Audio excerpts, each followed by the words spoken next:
Every 24 hours, the modern global economy consumes nearly 100 million barrels of oil to stay in motion. A massive portion of that supply originates here, flowing out from Saudi Arabia, the United Arab Emirates, Kuwait, Iraq, and Qatar. Despite their vast borders, every one of these nations relies on a single, unavoidable exit route to reach the global market. This is the Strait of Hormuz. At its narrowest point, the entire navigable channel is less than 40 miles wide. Controlling the entire northern coastline of this geographic bottleneck is the Islamic Republic of Iran. This positioning creates a global pressure point. If this 40-mile stretch of water is disrupted, energy prices spike instantly, and the entire world economy feels the impact. Iran's natural coastline acts as a permanent overwatch position, allowing them to monitor every vessel that enters or exits the Persian Gulf. This control is anchored by 3 strategic islands located directly inside the mouth of the strait: Keshf, Hormuz, and Larak. The rugged, red-soiled coast of Hormuz Island sits directly adjacent to the deep-water channels used by international shipping.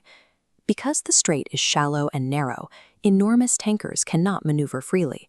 They are forced into predictable, single-file shipping lanes. These islands effectively function as military watchtowers, turning the world's most vital energy shipments into slow-moving, easily tracked targets. To project power here, Iran uses asymmetric warfare. They skip the massive, expensive warships used by global navies in favor of cheap, unconventional tools designed for close-quarters disruption. Their swarm strategy uses fleets of small, high-speed attack boats designed to surround and overwhelm much larger vessels. Along the shore, Iran has installed coastal defense missiles. This creates a continuous threat radius that covers the entire width of the shipping lanes. But the most effective tool in this environment is the naval mine. In these tight spaces, a single floating explosive can trigger a total halt of commercial traffic, as clearing even a small minefield can take weeks of specialized naval operations. Iran is constantly flexing this capability. They use frequent military drills, missile tests, and drone flights to keep the world's attention on the chokepoint. These exercises trigger an immediate economic chain reaction.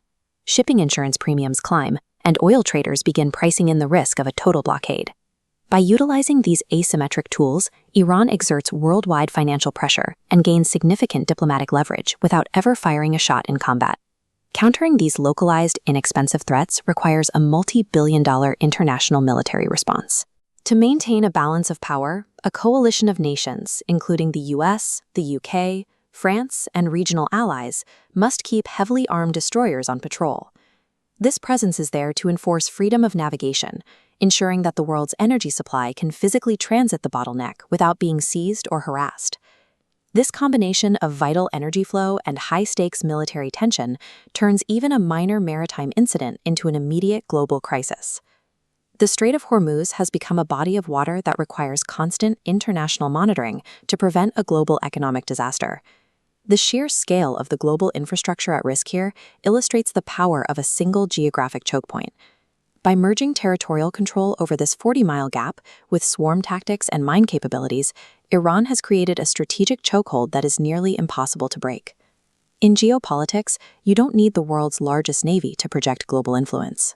You just need to control the right 40 miles of the map.